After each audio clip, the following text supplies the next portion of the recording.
The leaders of the world's top superpowers, Xi Jinping and Joe Biden, met in person in Indonesia at the G20 summit for the first time since Biden took office.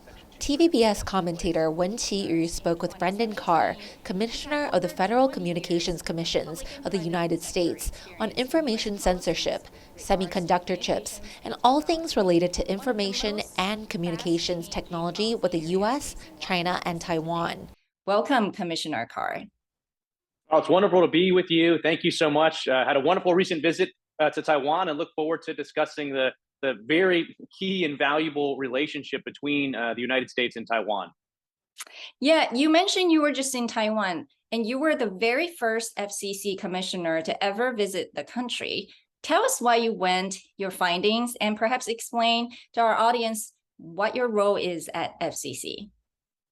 Well, look, I think a free and independent Taiwan, a democratic Taiwan, is vital to America's own economic interests, to our security interests. And so I think it's incumbent on every official in the US to work to see where, even in small ways like myself, we can deepen the relationship between the US and Taiwan. And I had a virtual meeting a few months ago with then Commissioner Soon of the National Communications Commission, which is the counterpart to the FCC where I work.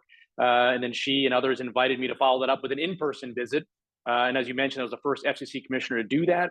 And I thought that was very important. We collaborated on a lot of issues. We do these types of meetings with different countries all over the globe where we meet and we discuss our shared issues, whether it's cybersecurity, network resiliency, 5G, spectrum. And it's always very beneficial to me in my job here at the FCC to hear from my regulatory counterparts abroad.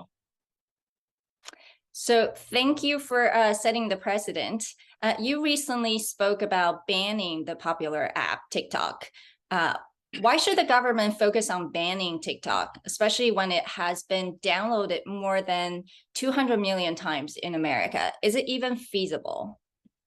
Yeah, it is. So TikTok is immensely popular in the US, less so in Taiwan from my experience over there. And a lot of people look at it, as you mentioned, and millions of Americans are on it.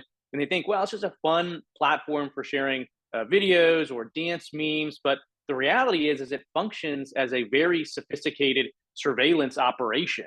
It harvests everything from search and browsing history to keystroke patterns to potentially can collect biometrics, including face prints and voice prints.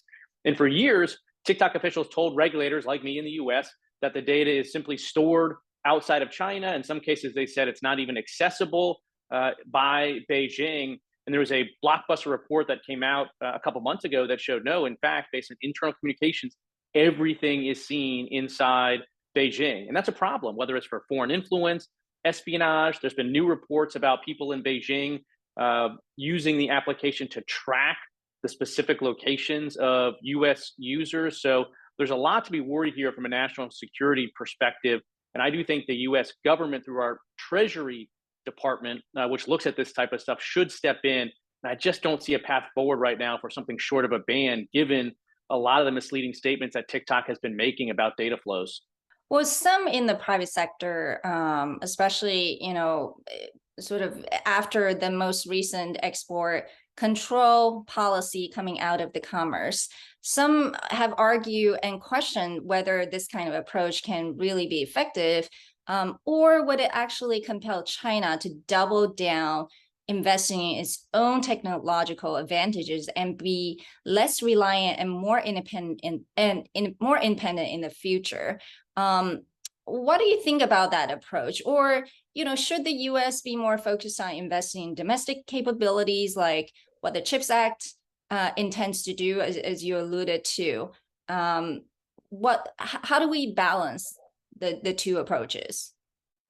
It's a good question. When I was in Taiwan a little while ago, I had the opportunity to visit Hsinchu and see a lot of the heartland of Taiwan's semiconductor industry, and these were a lot of concerns that were raised. In my view, at the end of the day, Beijing is going to be working to develop its own independent chip manufacturing capacity, its own independent cloud-based services, its own independent AI operation.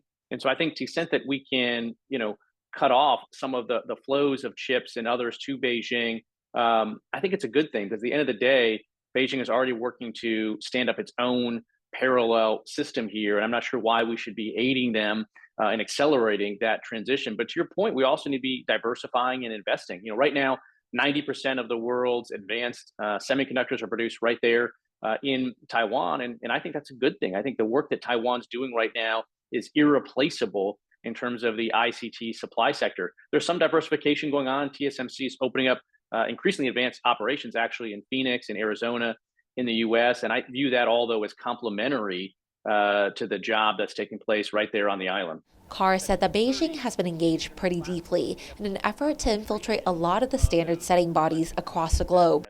And from the U.S.'s perspective, it is potentially dangerous. So the U.S. has a job to call that out. Jennifer Jie, TVBS World Taiwan. Taiwan also, during presidential elections, faced a lot of sort of